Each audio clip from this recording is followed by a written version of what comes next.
Hey YouTube, I figured I would do a little bit of a tutorial on how to spray paint a bolt action rifle, or pretty much any rifle. Yeah, so I guess here we go. I got me some, let me just grab it from here. Got me some Rust-Oleum camo paint. I don't know what it's called. I guess it's green. That's all I know. And then I got let's see, I got kind of a desert kind of sand color. I got these colors mainly because of my part of Texas. Mainly because my part of Texas, they, very well, these colors are prevalent, so, yeah. Well, that just happened. Damn it. Okay, let's see here, that's not good.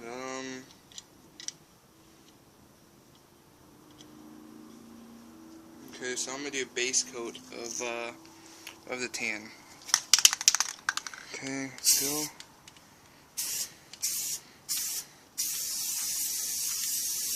Okay.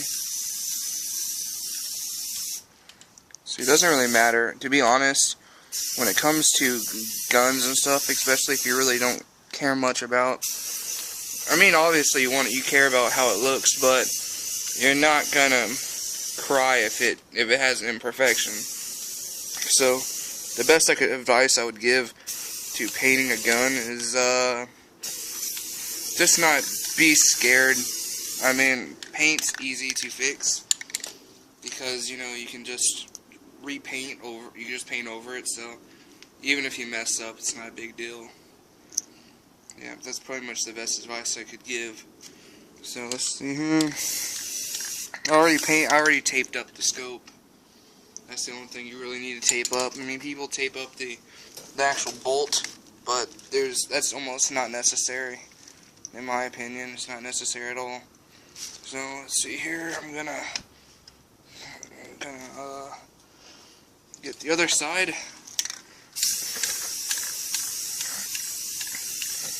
I'll do another camo video if it turns out decent. I have another gun I might camo. I'm kind of thinking about camoing my Winchester SXP. If anyone of you have ever heard about that, it's pretty much the I guess the next shotgun Winchester made as far as pumps go after the 1300.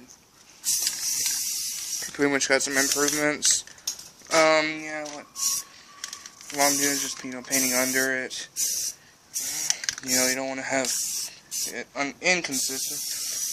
I mean, you know, it doesn't matter if it's not perfect, but you don't want it to, you know, have a big ass black spot. That's pretty much the only thing you really care about. So I got the base coat pretty much done. Let's reach over back here and grab the green. Yay. So we really don't have much of a specific pattern, because to tell you the truth, whenever you do camo, all camouflage is there to do is break up lines.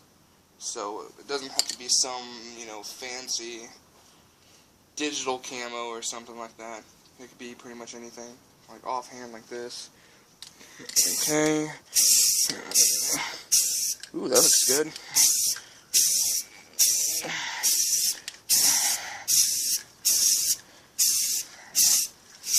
That looks good. I like that. That looks good.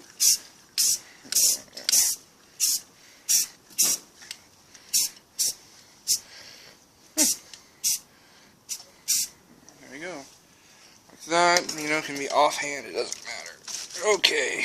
Let's do the other side. You know, just kind of light sprays. It doesn't have to be caked on there. So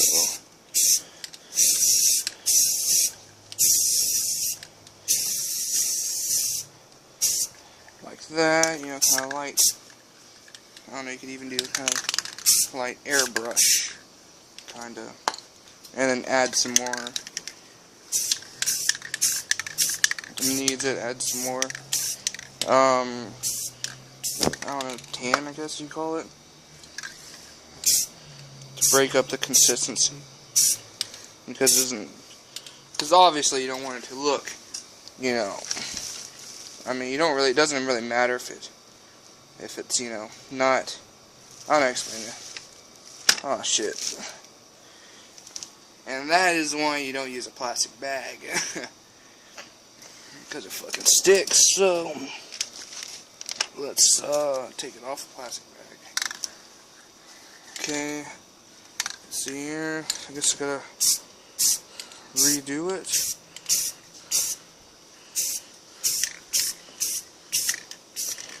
Like that. There you go. Just add some more, and that's what's beautiful about spray paint. You can screw up, and it doesn't really matter.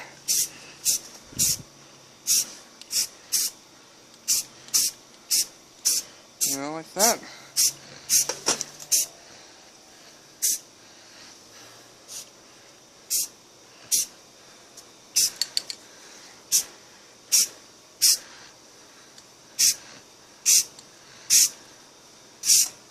That.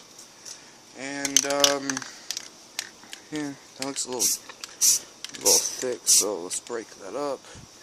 Oof, that looks thick too.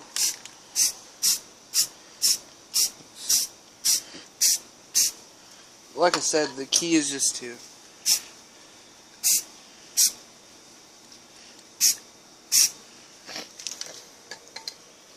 the key is to just break up the lines in places that have a lot of. You obviously don't want to have a lot of the same color, so you know it's good to you know.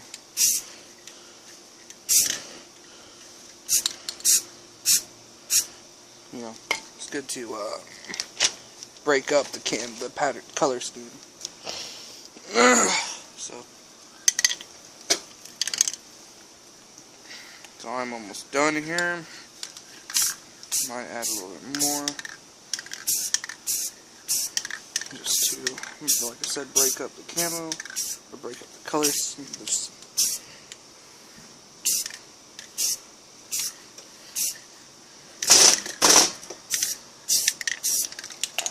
And I messed up.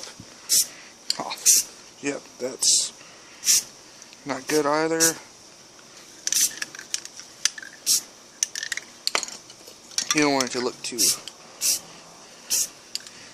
that. And that's pretty much it. I think that looks pretty good. So, yeah. I guess I'll upload some pictures of it when I'm done. And, yeah, thank you for watching. Bye.